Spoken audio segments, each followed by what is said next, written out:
Okay, guys, Adam Trigger here. It is Monday. It is time for On the Clock. I listened to your guys' feedback.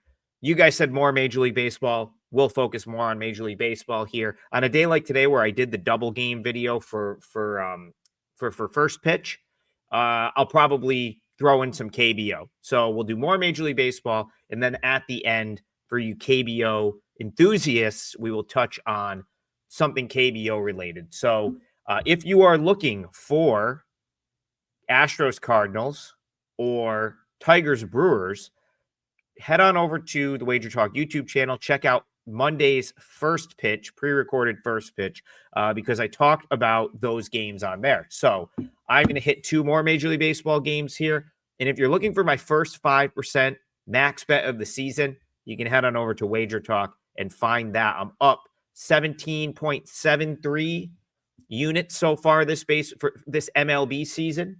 And I've had 5 baseball winners in a row, 3-0 on Saturday, 2-0 yesterday. So we're hot right now.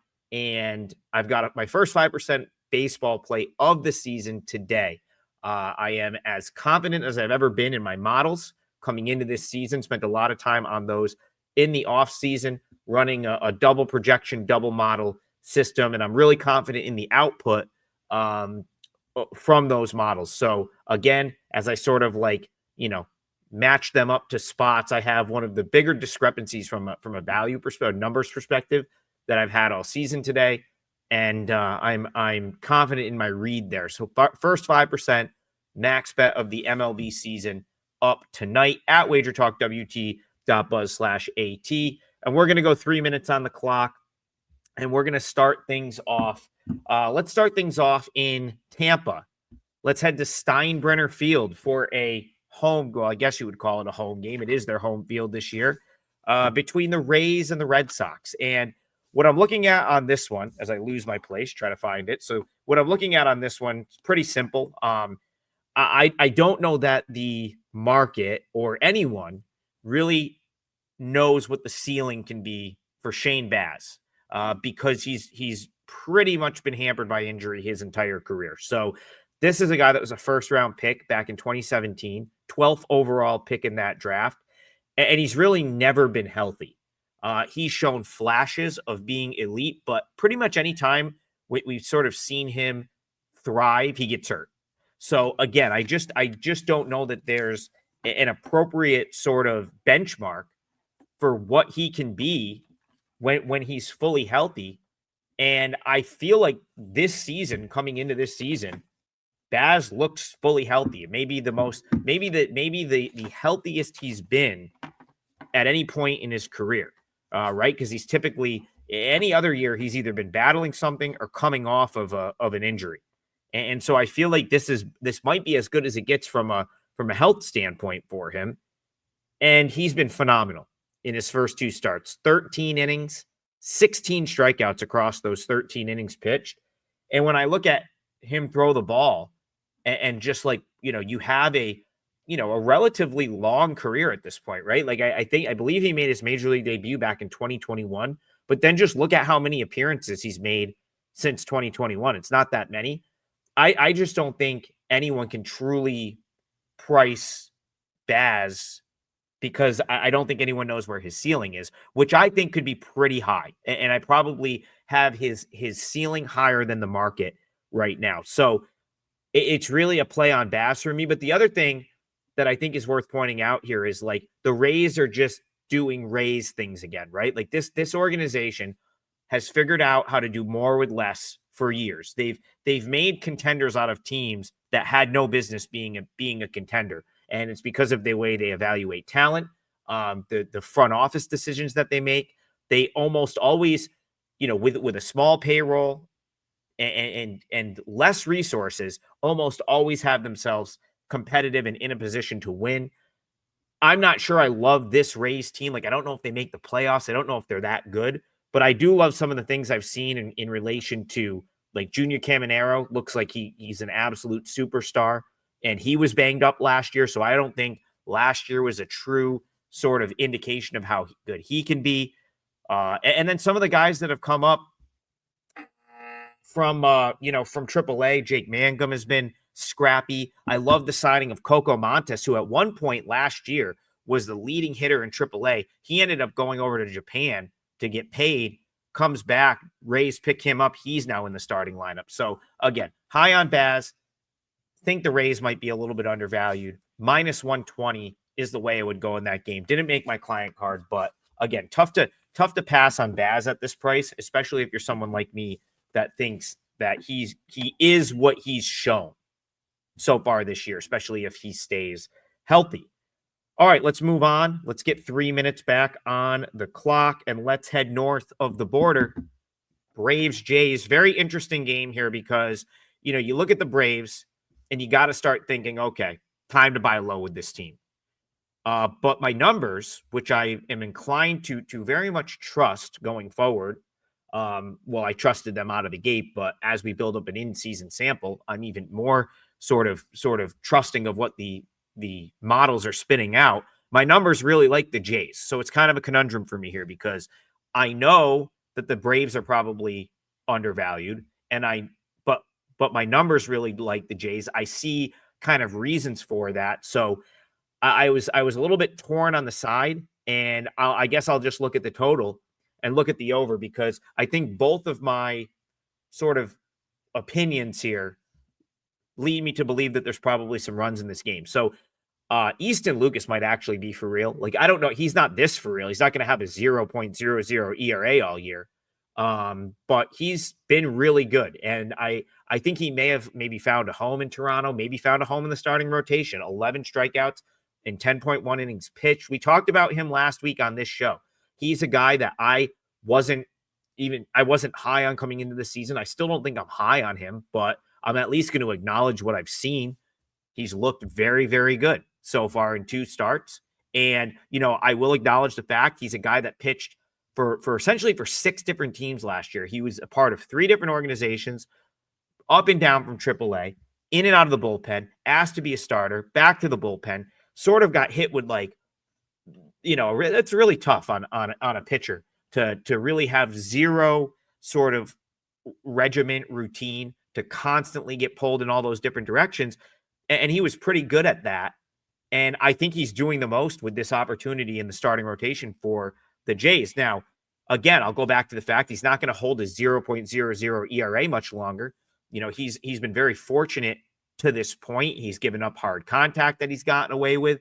So again, I do think you see the Braves probably generate some offense here. And I like the thought of the Braves generating some offense even more because of where they're at this year. Like, you just know this team is going to start to hit at some point. Now, the Jays are probably going to do the same, right? Like, the Jays had, didn't play their best ball over the weekend, but had a really nice late rally, scored 3 in the 8th, and then won that game yesterday in extra innings. I see them coming in with some momentum. And overall, I like this Jays lineup. And you're up against Grant Holmes, who just isn't a starting pitcher. I mean, let's just call it what it like. He's just not a big league starter. He's a big league bullpen guy, very good reliever, but he's just not someone that should be starting games. Like, he's just not a starting pitcher. And he goes from having something to offer at the big league level as a reliever to really just not being much of anything as a starter. 2 starts, 4 innings in each, 4 walks in each. That's 8 walks in 8 innings. Just not great. Probably keeping it, they're going to have Spencer Strider back in this rotation in a couple of days. There's other guys that should be starting every 5th day. So I wouldn't be surprised if Holmes gives up something again, 4 or 5 innings. Maybe he keeps him in the game, but he's probably going to give something up. Again, I just think that the way this shapes up for offense, these are 2 above average offenses. I still think they're 2 below average pitchers, even though I'm coming around on Lucas a little bit. He's going to have to do this for like another month before I think that he's an above average starting pitcher. So I think you might see some runs here. The total was 8.5 earlier. It was juiced. Maybe it's up to 9.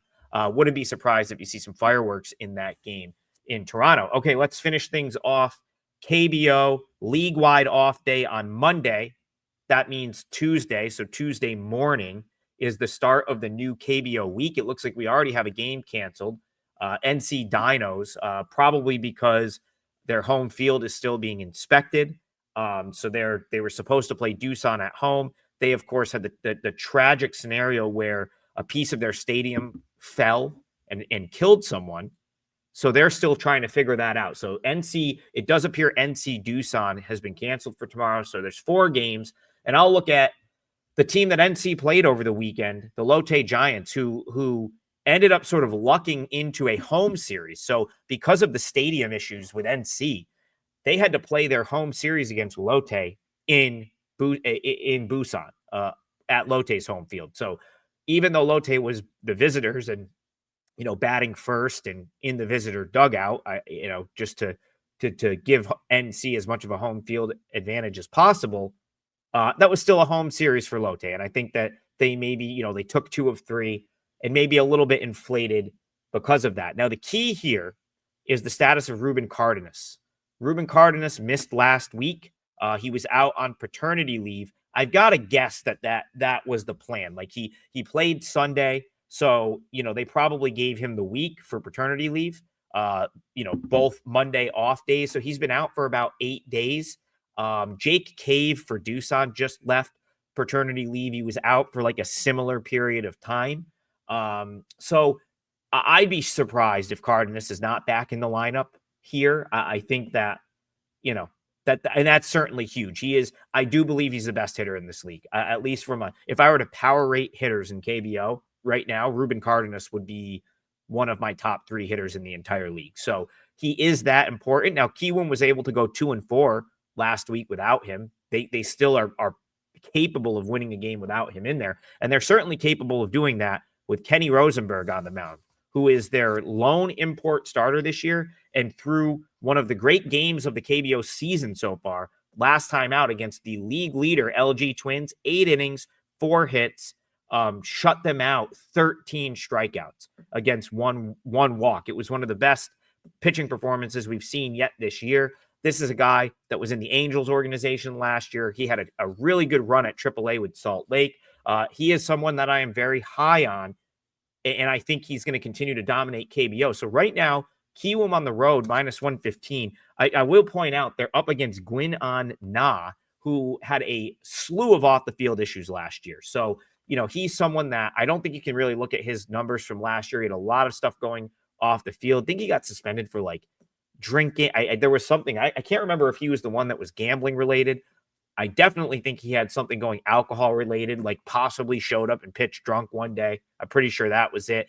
All accounts say he's more focused and trying to sort of make amends for that this year.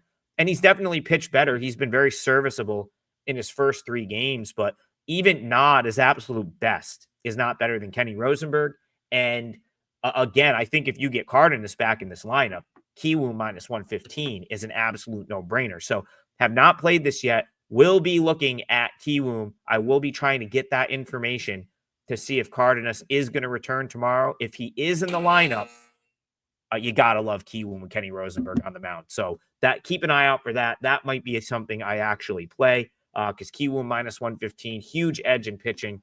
Again, it's really going to come down to if I think Cardenas will be back or not. And if I decide to roll the dice, because there is a scenario where he's back, but starts on the bench, pinch hits. KBO teams like to do that. So that's something I'll be working on for the rest of the day. There's 3 games. Again, head on over to WagerTalk. First 5% max bet of the season. 5 straight baseball winners. I'm already up 17 units in Major League Baseball this year. I've got one I absolutely love tonight, and I think that you should join me on it. So 5% play, WT.buzz/AT. We will see you guys back here in the morning. It's Tuesday. That means tomorrow is around the horn. I'm sorry, Total Bases. Total Bases live with Brian Leonard and Tokyo Brandon, 9 a.m. Eastern, right here on WagerTalk YouTube channel and on Twitter. That's a live hour where I answer questions with Tokyo Brandon, Brian Leonard, any games you want to hear about. Totally interactive. So come join us live at 9 a.m. Eastern. Join the chat, and we'll start to break down Tuesday's baseball slate. Again, see you guys tomorrow. Cash all your tickets. Join me on the 5% play, and let's have a day.